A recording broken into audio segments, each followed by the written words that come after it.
Amém? Vamos abrir as nossas Bíblias.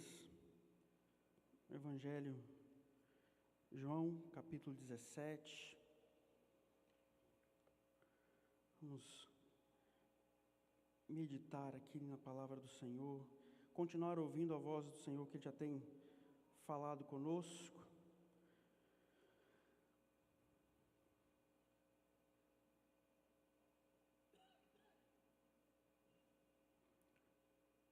João capítulo 17, vamos ler 2 versículos, versículos 20 e 21.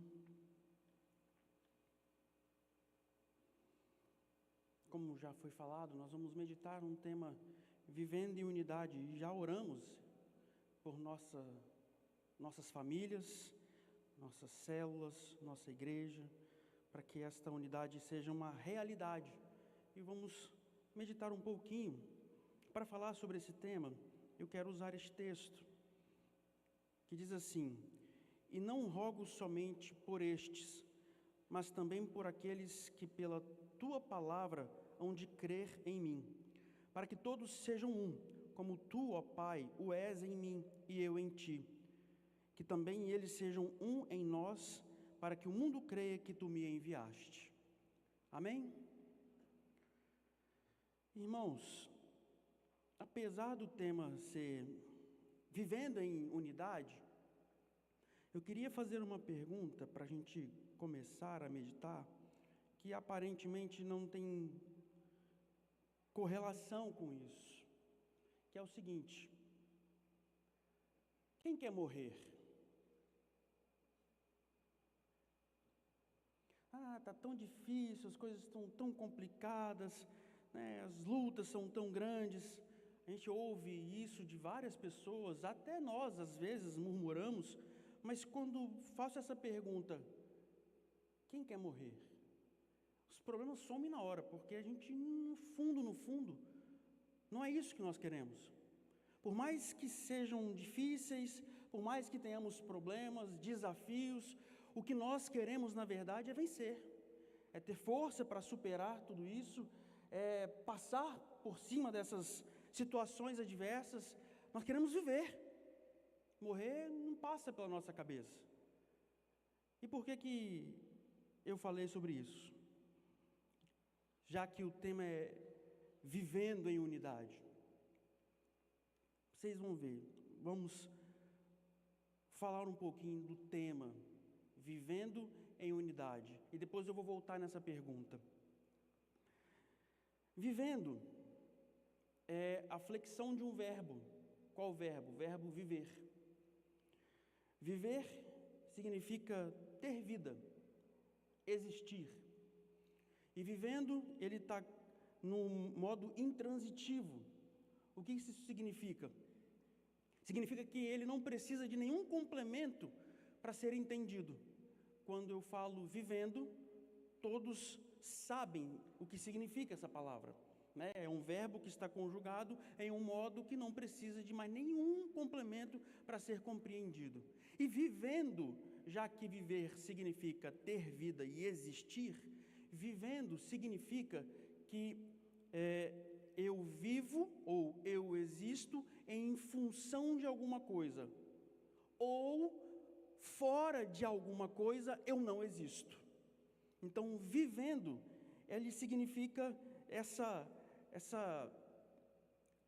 conjugação, esse fato que sem estar existindo em algo, ou estando fora de alguma coisa, eu não existo, eu não vivo. Isso significa vivendo. Neste aspecto, a gente pode imaginar diversas coisas. Por exemplo, biologicamente falando, para que eu esteja vivendo, eu preciso estar em um ambiente com temperatura agradável, que eu tenha acesso a água e oxigênio, porque fora disso eu não vivo. Da mesma forma, poderia imaginar que no aspecto humano, eu preciso estar, quando eu falo que estou vivendo, em um ambiente que seja saudável mental, física e emocionalmente. Do contrário, se o ambiente não é assim, eu não vivo. Indo mais além, no aspecto espiritual, se eu não estiver em Deus, ou se Deus não existir em mim, eu não vivo. Não há vida. Porque é este o sentido desta palavra, deste verbo conjugado. Vivendo, eu só existo, eu só consigo viver se eu estiver em, ou se eu não estiver fora de algum lugar. Neste caso, se eu não estiver em Deus, ou se Ele não estiver em mim, não existo, ou eu não tenho vida. É simples e direto assim. No caso do tema que nós vamos meditar, este vivendo, ele deixa de lado um pouco o aspecto humano, biológico e espiritual, e ele limita, vivendo em unidade. Então, eu não vivo se eu não estiver em unidade. E unidade significa o seguinte, é um substantivo feminino, que significa um objeto único, ou uno, algo que não pode ser dividido. Isso é unidade. E é diferente, às vezes nós somos tentados, levados a imaginar que unidade e união são sinônimos, quando na verdade não são. Unidade significa, como eu falei, algo que é indivisível. União é o efeito ou o ato de unir, de ligar.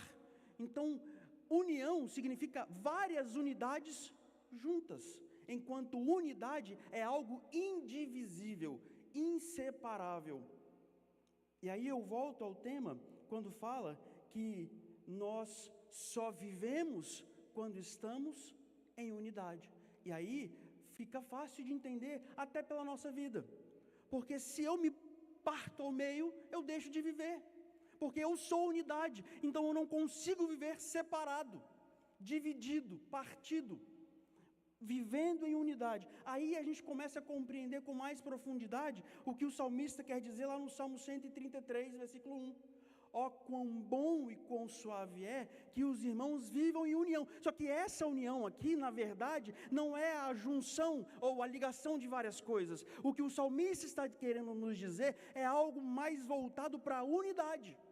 Ó, quão bom e quão suave é que os irmãos vivam em união neste sentido inseparável, que é junto. E aí Paulo, quando escreve aos Coríntios, no capítulo 12, versículo 12, ele nos traz um entendimento, uma claridade ainda maior nisso, quando ele fala o seguinte: porque assim como o corpo é um e tem muitos membros, e todos os membros, sendo muitos, constituem um só corpo, assim também com respeito a Cristo. O que ele está querendo dizer?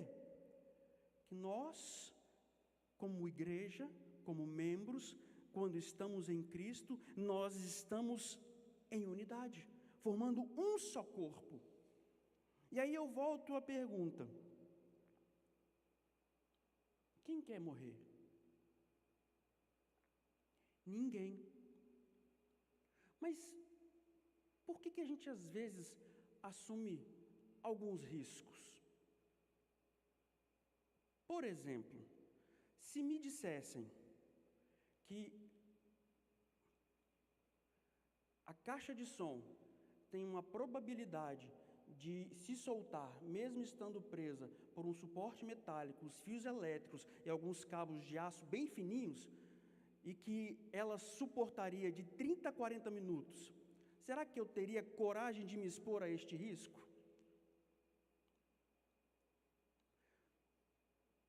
Mesmo sabendo que tem todas essas redundâncias, a estrutura metálica, o fio elétrico que não é fino, e ainda alguns cabos que estão segurando a caixa. E às vezes, nós assumimos riscos. Por que eu estou dizendo isso? Porque se viver em unidade, ou se não estiver em unidade, não tem vida, por que às vezes a gente assume o risco de querer viver como se fosse possível, não estando em unidade? Por que a gente às vezes assume esse desejo? Se ninguém quer morrer, por que então eu vou correr risco? Porque se viver em unidade, ou se não estiver em unidade, eu não vivo, eu vou estar assumindo um risco. De quê? De não viver, de não existir. E aí o texto que nós lemos, eu acho ele maravilhoso, porque ele fala exatamente sobre unidade. E ele traz um complemento a este tema que eu fico maravilhado, assim como toda a palavra de Deus. E olha que interessante, começa da seguinte forma esse texto que nós lemos: não rogo somente por estes. Rogar significa suplicar, insistir com humildade, implorar, instar. Rogo não somente por estes. Aqui me chama a atenção que quem está tendo esta atitude de insistir, de se humilhar, de suplicar, de implorar, de instar, é o próprio Cristo. Ele está fazendo ele está tendo essa atitude, ele está rogando, ele está se humilhando, ele está insistindo, orando por quem? Por um bando de homens que daqui a pouco vai abandoná-lo. Porque quando a gente continua lendo o capítulo 17, logo no início do capítulo 18, nós vamos ver que Jesus ele entra num jardim. Que jardim é esse? É o jardim do Getsêmani. E lá em Marcos, no capítulo 14, versículo 50, diz o seguinte: então, deixando-o, todos fugiram. Porque neste jardim, Jesus ele é preso, ele é cercado, e estes mesmos discípulos, por quem Jesus estava se humilhando, implorando, orando, intercedendo, rogando, alguns minutos depois, algumas horas depois, vão abandoná-lo, vão sair correndo e vão deixá-lo quando a situação fica insustentável ou de forma inapropriada para eles. E Jesus sabia disso, mas mesmo assim, ele toma uma atitude de rogar a Deus por estes homens, de insistir, de se humilhar, de suplicar. Rogo não somente por estes. Aí continua dizendo o seguinte: mas também por aqueles que vierem a crer em meu nome. Esses dias, eu fiquei muito feliz com uma coisa simples que me aconteceu. Aí fiquei muito feliz. Uma pessoa que trabalha comigo falou assim: chefe, semana que vem eu vou começar uma campanha de jejum pela sua vida. Eu falei: que bênção! Mas por quê? Não, porque esse lugar aqui está muito ruim de trabalhar, eu quero que você seja promovido, você vá para um outro lugar, porque você não merece isso aqui. Eu falei: não, que bênção, ora mesmo, eu preciso de oração. E eu fiquei feliz por ela estar orando pela minha vida, porque ela estava intercedendo por mim. Eu fiquei feliz. E aqui, olha que interessante, rogo não somente por estes, mas também por aqueles que vierem a crer em mim. Este Jesus que orou pelos discípulos que iriam abandoná-lo algumas horas depois, não estava orando apenas por aqueles homens, estava orando também por todos aqueles que iriam aceitá-lo como seu único e suficiente Salvador, na eternidade ou os anos que se seguiram. Já pararam para imaginar que antes de nós aceitarmos a Ele e estarmos aqui, Ele já estava intercedendo por nós, se humilhando por nós diante de Deus? Rogo não somente por estes, mas por aqueles que hão de crer em mim. Nós já éramos alvo da oração humilhante de Jesus a Deus. Ele estava orando por nós. E Paulo fala aqui, lá no capítulo 8, versículo 34, quem os condenará? É Cristo quem morreu, ou antes que ressuscitou, o qual está à direita de Deus e também intercede por nós. Este Cristo intercedendo por nós. Eu me lembro de um texto que eu achei bem interessante, acho que já até contei, mas é muito interessante, que fala o seguinte, uma história na verdade. Tinha um jovem, ele tinha acabado de completar 18 anos, e ele estava extremamente ansioso, porque desde cedo o pai dele falava com ele assim: meu filho, quando você fizer 18 anos eu vou te dar um carro de presente, mas você tem que ser assim, assim, assim, e deu uma série de condições para que ele seguisse.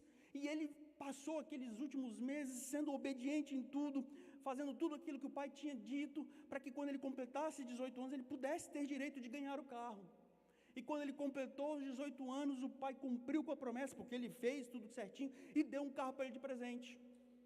Só que falou assim, estou te dando o carro, só que é o seguinte, você tem que tirar a carteira, né? Você ainda não tirou a carteira, então, mas aqui, como eu te prometi, está aqui o carro, agora você corre atrás da sua carteira de motorista, para você poder usar esse presente que eu te dei. E ele ficou tão feliz, que quando o pai dele deu uma distraída, ele foi dar uma volta no presente dele, foi dar uma volta no carro. Só que ele ainda era inexperiente, e ele se envolveu num acidente, bateu o carro, um carro de um senhor. E aí ele falou, não, veja bem, ele não quis dizer que ele não tinha carteira de motorista, e acabou que o senhor falou assim, não, então nós vamos ter que ir para a justiça, né? Vou ter que ir para a justiça. Aí foi, ele todo sem graça, contou para o pai dele, chegou o dia da audiência, ele chegou lá no juizado para poder ver como que iria resolver, ele aguardando, e não chegava nem o senhor que ele bateu o carro, nem o juiz, nem o advogado, ele achou até que não teria audiência.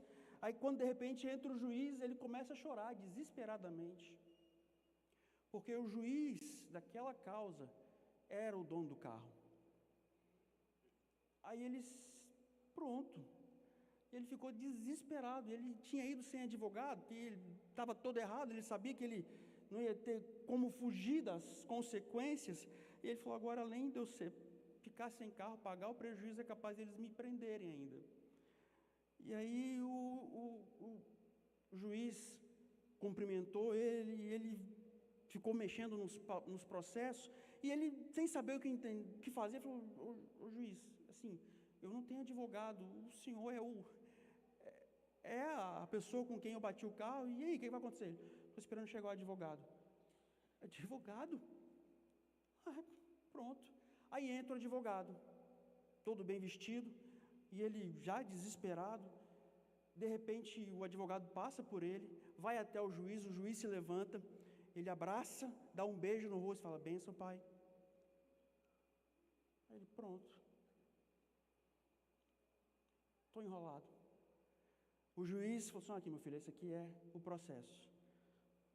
O advogado pegou, leu, olhou. Meritíssimo. Pois não, senhor advogado. Quero lhe fazer uma proposta. Pois não. Coloque todo o prejuízo na minha conta e libere esse jovem. Ele, mas por quê? Porque ele não vai conseguir pagar essa dívida. Eu assumo a dívida por ele. Pois bem, onde eu assino? Assinou e entregou para o jovem, toma. E você está liberado. Impossível isso acontecer. Mas foi exatamente o que Jesus fez por nós. Nós éramos os culpados. Nós cometemos o crime. O ofendido era o próprio Deus. Ele tinha todo o direito de fazer, porque Ele é um juiz que é justo. Ele poderia julgar a nossa causa com toda a justiça, mas Ele providencia um advogado para nós, que assume toda a culpa e fala, toma aqui, vai, porque a cédula que nos era contrária foi cravada na cruz, Ele paga o preço e nos dá a liberdade. É o que Jesus está dizendo aqui, não somente por estes, mas por aqueles que vierem a crer em mim, nós já éramos alvo desta intercessão maravilhosa de Jesus, pelas nossas vidas. E ele continua falando, e aí tem uma condicionante nesta oração, por intermédio da sua palavra. O que isso quer dizer? Que infelizmente, não são todos que estão dentro da igreja que são alvos da oração de Jesus. Como assim? Porque Ele está orando por aqueles que vieram a crer nele por intermédio da sua palavra. Isso significa que o alvo da oração, desta intercessão de Jesus, são aqueles crentes fiéis, aqueles que verdadeiramente o aceitaram, que vivem em conformidade com a sua palavra, que estão na sua presença não apenas de aparência, mas o servem em espírito e em verdade. Mas é possível que dentro da igreja existam pessoas diferentes disso? Sim, a própria Bíblia vai nos trazer exemplo. Ananias e Safira, lá no capítulo 4 de Atos, ou no capítulo 8, o mago Simão, que quis comprar o poder do Espírito Santo com dinheiro, e assim outros tantos exemplos de pessoas que estão dentro da igreja, mas que não o aceitaram verdadeiramente. Estas não são alvo da oração de Cristo. Mas se nós o aceitamos verdadeiramente, nós, como Paulo fala aos Romanos, se nós ouvimos a sua palavra e a fé que ela produziu em nós, nos faz caminhar todos os dias na sua presença, então a oração de Jesus é pela nossa vida, para que nós fôssemos em todos os dias alcançados pela sua graça, pela sua misericórdia. Rogo não somente por estes, mas por todos aqueles que vierem a crer no meu nome por intermédio da tua palavra. Se você crê e aceitou a Jesus, porque Ele é verdadeiramente o nosso Salvador, então acalma o teu coração, que esta oração é para você. Ele está cobrindo as nossas vidas, intercedendo por nós. Deus, Pai, abençoa ele. Eu pago a conta dele. Mas para que ele fez isso? Por quê?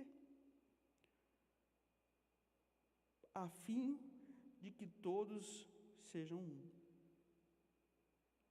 Unidade.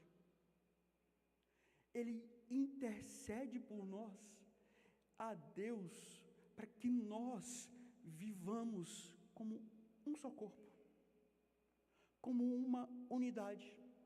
Gênesis no capítulo 11 nos traz um exemplo.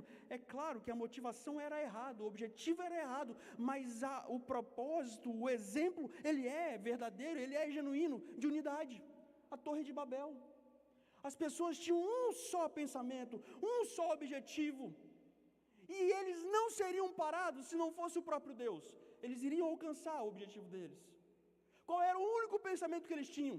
Vamos construir uma cidade tão forte que ninguém vai nos separar. Esse era o único pensamento que eles tinham. Para que isso? Para que ninguém os separasse. E aí, quando eles viram que começaram a ter sucesso, eles começaram a ter um outro objetivo. Já que não estamos conseguindo avançar, vamos construir algo ainda maior, para que nós sejamos lembrados, para que nós sejamos glorificados, as pessoas olhem para nós e se lembrem de nós. Um só pensamento, um só objetivo. O propósito era errado, porque Deus tinha falado quando o homem sai da arca, quando Noé sai da arca, que era para eles se espalharem, e eles queriam ficar juntos. Eles não queriam que ninguém se separasse. E a glória tinha que ser de Deus, sempre queria, sempre. Só que eles queriam ser glorificados e reconhecidos. O pensamento, o objetivo era errado, mas o exemplo de unidade, ele é real. E é isso que Jesus estava dizendo, que Ele estava intercedendo por nós, para que nós fôssemos um. Para que nós vivêssemos em unidade. E em que nível de unidade?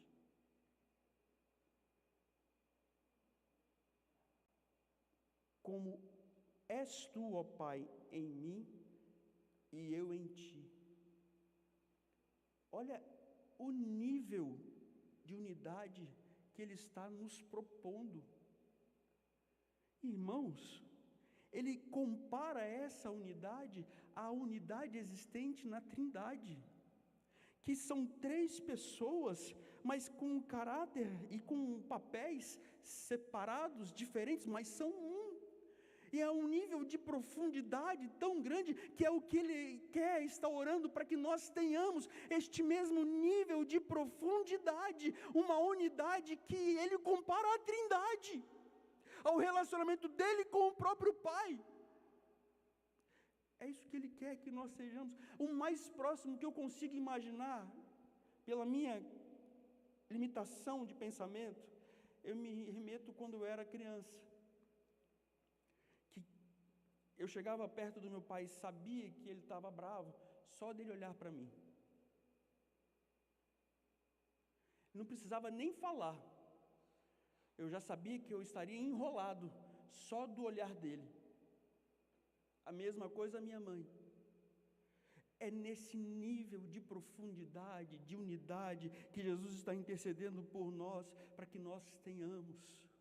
E se, voltando ao tema, se viver fora ou não estar é não viver, se não for este o nível de profundidade, de unidade, não vivemos, ou não existimos, ou estamos assumindo risco. Por quê? Para que tudo isso? Para que o mundo creia que tu me enviaste. Jesus está dizendo nesta oração que quando nós, como corpo, vivemos em unidade, o mundo olha para nós e enxerga Cristo em nós, pela nossa unidade, pelo nosso comportamento, pela nossa forma de viver como um só corpo. O mundo olha e vai crer em Cristo.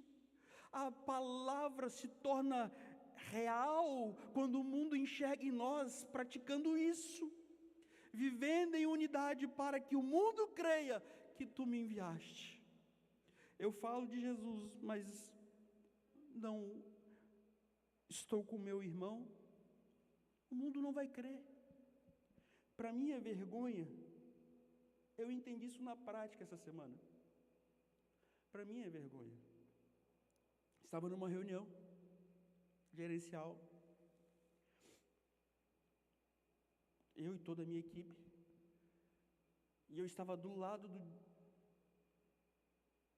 do meu gerente, e ele deu uma orientação clara: vamos fazer isso. Eu estava do lado dele. Eu balancei a cabeça, peguei meu celular e mandei uma mensagem para o engenheiro que deveria fazer, e falei: nem pensar, não vamos fazer. Eu fiz isso, e depois eu saí e eu entendi essa mensagem na prática. Isso não é estar em unidade. Eu devo perdão a ele, e eu ainda não fiz, porque eu não fui leal a ele. Por mais que eu tenha justificativa técnica, e eu estou certo, e ele vai me dar razão, mas eu não deveria ter feito isso.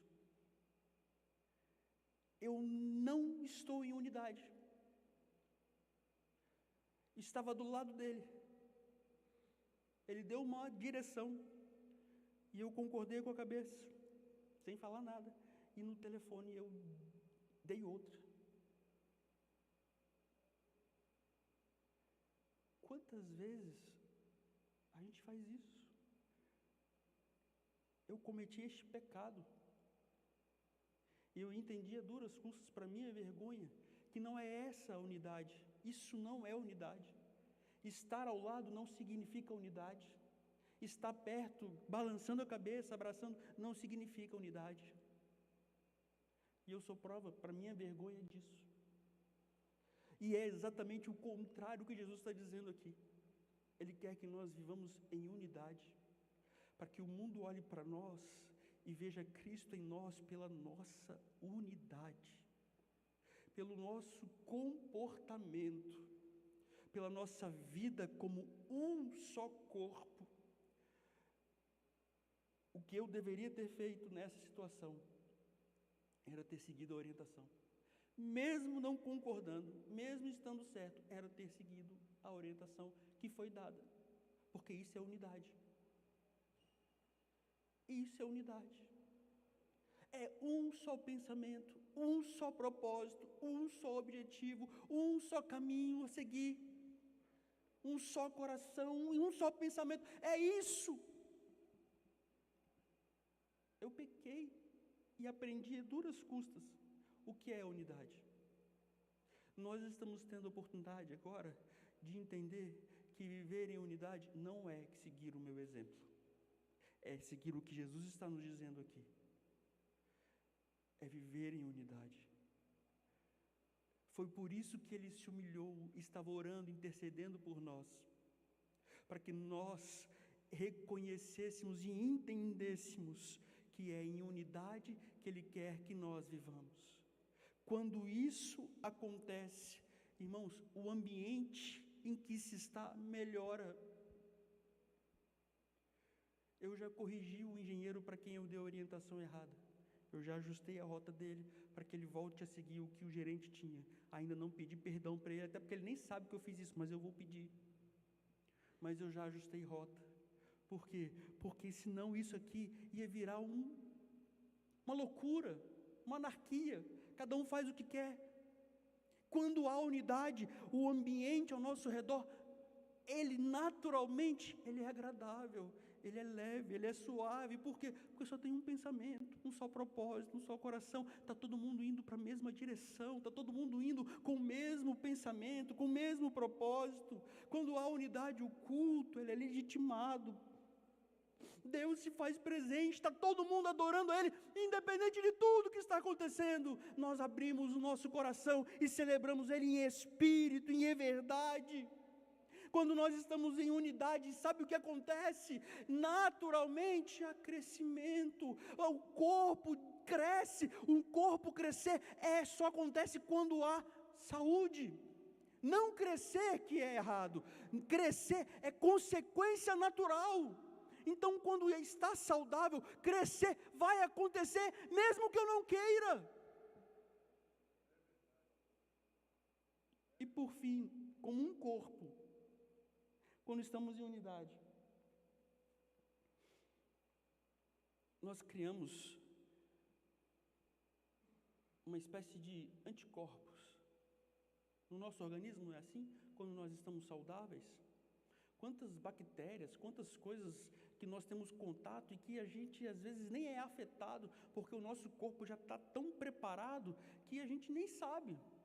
Fomos livres, não fomos afetados por nenhuma bactéria, por nenhum vírus, porque o nosso organismo atuou e a gente nem percebeu. Quando nós estamos em unidade, é uma espécie de anticorpo contra todas as ciladas do diabo. A gente nem percebe, porque a nossa luta não é contra essas coisas, irmãos. Nós precisamos elevar a palavra de Deus, pregar. Nós não nos distraímos com essas coisas pequenas, nós começamos a fazer a vontade de Deus. E como eu disse, o crescimento é natural e essas coisas vão ficando e a gente nem percebe. Quando há unidade, quando a gente começa a perder tempo com coisas tão pequenas, é porque alguma coisa não está certa. Rogo não somente por estes, mas também por aqueles que vierem a crer em mim, por intermédio da sua palavra, a fim de que todos sejam um, e como és tu, ó Pai, em mim, e eu em ti, também sejam eles em nós, para que o mundo creia que tu me enviaste. Que nós possamos viver em unidade, que nós possamos gozar desta alegria, desta bênção e desfrutar de tudo que isso pode nos trazer quando nós vivemos em unidade. A graça de Deus, a bênção sem medida, transbordante, as lutas vão vir, mas nós vamos passar e a gente nem vai perceber, porque quando nós estamos em unidade, as coisas acontecem de forma natural, as bênçãos são derramadas de maneira natural. Passamos por luta sim, mas a gente passa por isso sem nem dar importância.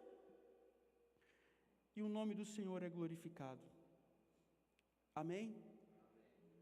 Pai querido, diante da Tua palavra, queremos pedir ao Senhor que nos conceda esta graça de vivermos em unidade, entendendo que sem isso não há vida, não há existência, é assumir risco à toa, é querer viver uma vida que não vale a pena ser vivida, mas que possamos, ó Deus, entender esta oração feita pelo próprio Cristo, por todos aqueles que o aceitaram como único e suficiente Salvador, de viver em comunidade como unidade, ó Deus, tendo o mesmo propósito, o mesmo pensamento, o mesmo coração, de modo que possamos desfrutar de todas as bênçãos que isso tem a nos proporcionar, tendo o Senhor no nosso meio, fazendo com que a graça seja derramada, o crescimento seja espontâneo, natural, rico, e o Teu nome venha a ser glorificado, ao mundo olhar e enxergar em nós, através da nossa unidade, o Senhor operando no nosso meio, para a glória do Teu santo nome. Muito obrigado, ó Deus, no nome de Jesus. Amém.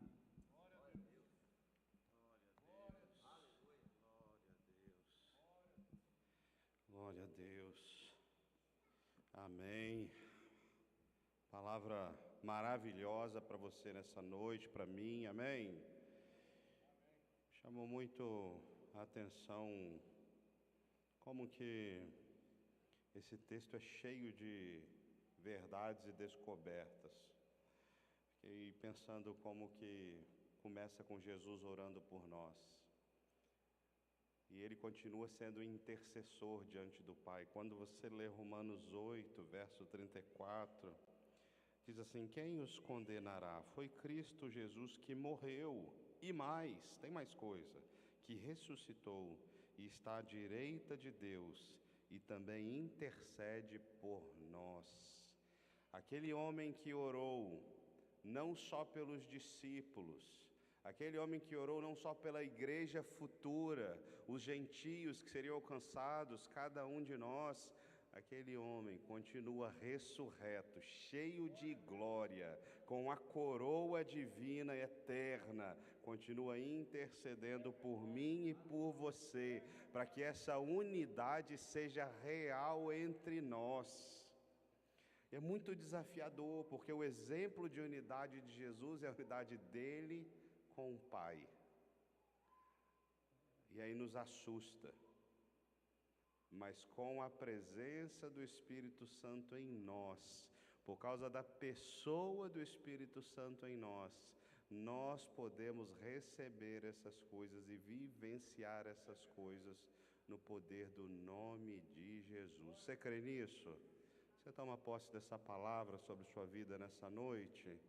Unidade é sempre um desafio, irmãos. Quando o pastor Daniel estava aqui chorando, unidade é um desafio. Andar em unidade, quando as cabeças são diferentes, quando as ideias são diferentes, quando as diferenças existem, significa assim, eu vou recuar, para que a vontade do Senhor prevaleça. E aí quer dizer que nós devemos engolir o nosso orgulho, engolir as nossas próprias vontades, para que a vontade do Senhor seja estabelecida. Amém, irmãos?